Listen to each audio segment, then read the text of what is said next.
Hi there, this is Eshu. I'm the abbot here at Zenwest Buddhist Society. This Living Zen-podcast is just one of the many resources we've created at Zenwest to make Zen practice and training more available and accessible to people all over the world. Instructional videos, printable resources, and much, much more are also available on our website at www.zenwest.ca. If you're a regular listener, I'd love to hear from you. So please drop me an email at office@zenwest.ca and let me know who you are, how you got started, and what brought you to Zen. Everything we make available in person and online at Zenwest is only possible because of the support of our members and associates, people like you. If the efforts of our community are making a difference in your life, I'd like to invite you to show your support and take part in making it happen by becoming an associate or member of the Zenwest Sangha. You can do this by clicking the Join Us tab on our website at www.zenwest.ca. Thank you for your support, and thanks for listening. Just wanted to say a few words about walking meditation. In the Rinzai tradition, we walk in step and close behind the person in front of us. Usually, in training, we walk at a fairly brisk pace. And so the practice is to walk harmoniously in step with the person in front of you. Now, our practice is also to be aware. And so it may be the case, because we are a community of all kinds of people, that due to some physical, mental, emotional limitation, balance, it can be anything. Keeping in step just isn't possible.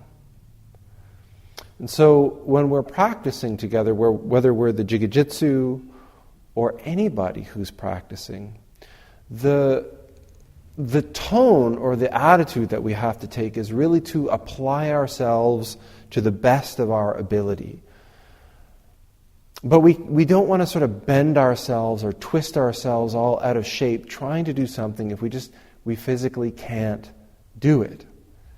We don't want to get neurotic or think that we don't belong in the community, or that people will hate us if we can't keep up with the practice, if we're really applying ourselves. It's just a physical limitation. Likewise, if we're practicing and we notice that the person in front of us has some limitation, isn't able to keep in step or to walk in step with the walking meditation, our practice isn't just to sort of mindlessly follow the step that's in front of us, regardless of how irregular or uneven it might be, just because it's the person in front of us. Part of the reason that we walk this way is so that we can really grasp our responsibility in community. It isn't just about blindly doing what the person in front of us did, in the microcosm and in the macrocosm. Our whole tradition, we can't just blindly do what the people before us did. Likewise, we have to look at how we are participating in the whole community. If we have a person in front of us who is trying, making an effort,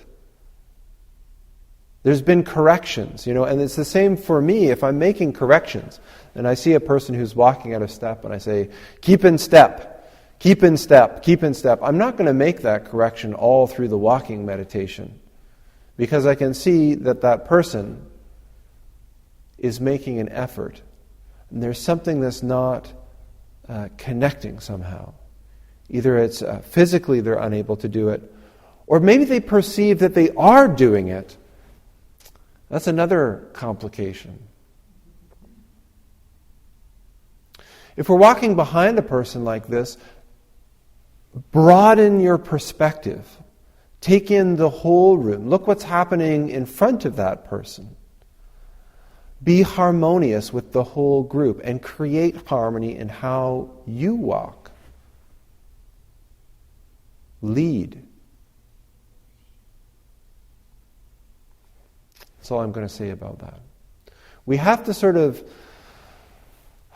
make an effort to create harmony, to manifest harmoniously, but we also have to make an effort to be accepting when as the saying goes, the flesh is weak, but the spirit is willing. When we're physically not able to do it, but we're really making an effort, we have to accept that offering openly.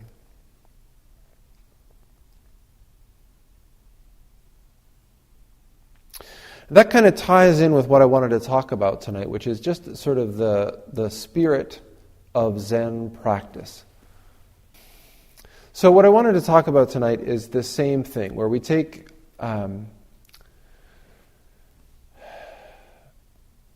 I think it's very easy for us to sort of approach practice with an ideal in mind. Whether it's our own daily meditation practice, and we say, I want to sit X number of minutes every day. Or whether we want to sort of sit in a particular posture, or whether we want to be able to walk in step with the community, or whether we want to be able to walk away from our jobs and live in a monastic community. We all have these sort of ideals around practice. And those things are often in conflict with the circumstances that we find ourselves in.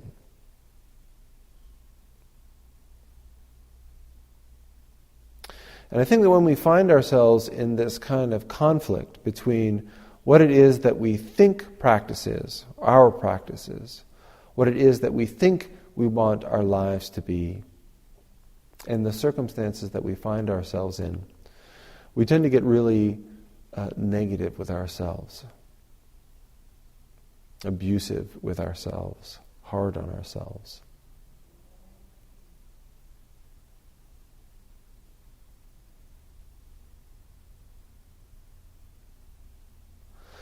Our practice, one of the great values of our practice is this simple activity of allowing ourselves to arrive in this moment of our lives just as it is. I think that each of us is often living in what's coming up next state of mind. We're always worried about what's coming down the pipe. What's the next thing? Whatever it is that's going on in front of us, is somehow, we're bored with it already. So this moment, I see what's going on this moment. What's next? Because this moment is, I've been there, done that. So the simple practice of Zazen, sitting meditation, is simply the activity of letting go of what's coming up next. It is the simple activity of allowing ourselves to fully be in the present. The present isn't a thing, but an activity. It's like being at the tip of the needle, allowing us to truly experience the unfolding of the cosmos as it's happening right here, right now, in front of us. And it's so easy to miss it. It's so easy to be distracted about what just happened, or what happened 2 weeks ago, or 5 years ago, or 20 years ago, or more. And it's so easy to be distracted with what's happening next in our daily life. What's happening tomorrow? What's happening next week? It's important to be able to think about the future. It's important to be able to remember the past. But we don't seem to struggle with those two faculties too much. Also important, arguably most important of all, is the ability to really be present in your life as it's unfolding. This is the request of our children more often than not. Be here with me. Now, this is the request of our spouses more often than not. I just want you to be here with me. It is the request of our arts, and our work. What is there in our lives that wouldn't benefit from developing this simple ability to be here right now with what's unfolding in front of us wholeheartedly, in a committed way?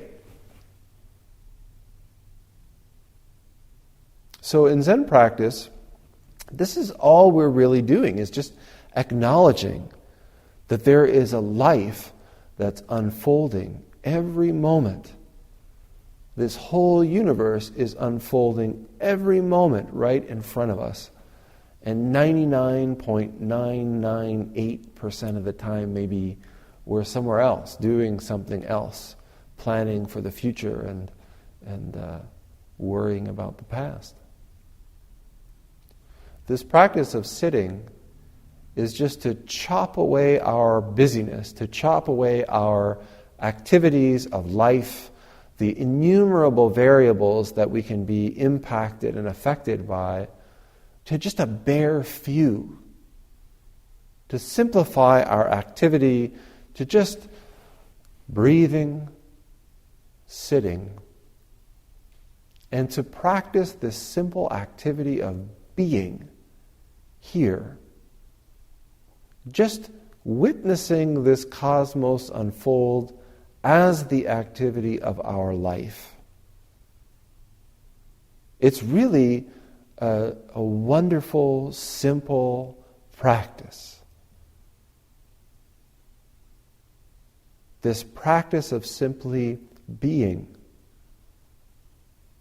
This is why I think that Zazen is such an important practice, because it's this activity. If you can just be here doing nothing as you sit,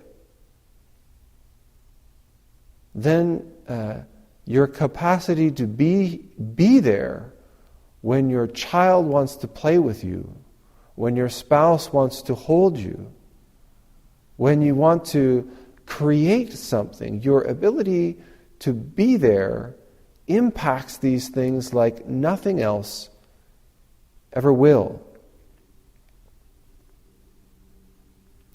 So in Zen practice, this is essentially what we do. Be. We use all kinds of different terms. I use all kinds of different terms. Manifest. Realize. Awaken. Born.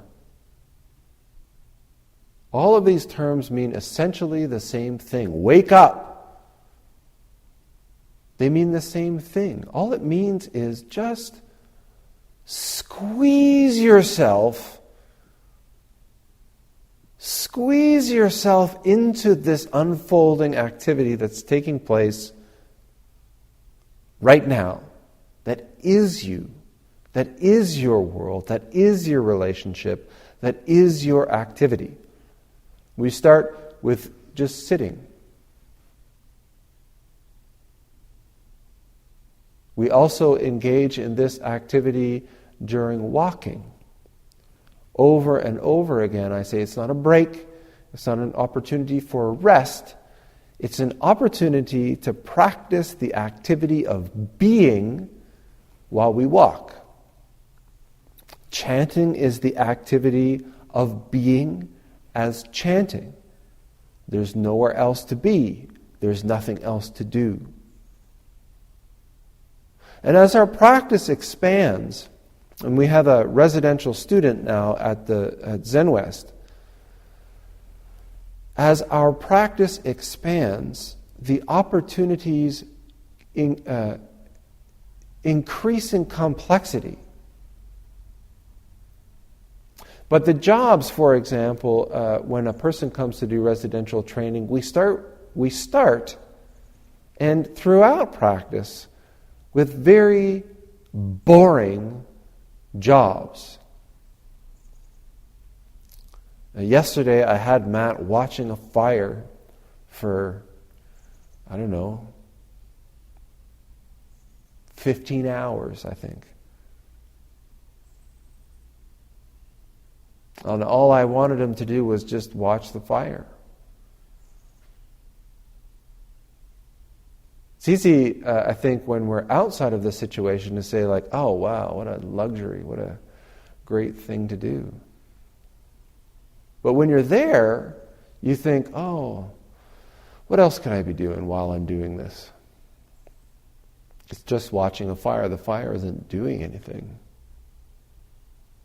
This is something that we have to investigate in our Zen practice. It's a tremendous opportunity just to watch a fire, just to manifest the activity of being. And if we're able to, actually a whole lot goes on in that 15 hours. The whole universe changes in that 15 hours if we can be there to witness it.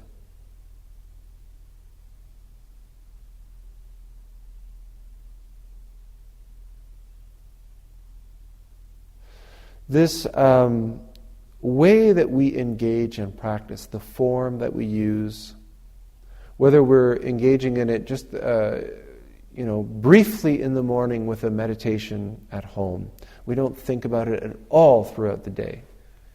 Even then, all the way to giving up your summer and pitching a tent at the Zen Center and throwing yourself at it. Our life is nothing other than just this endless opportunity to show up.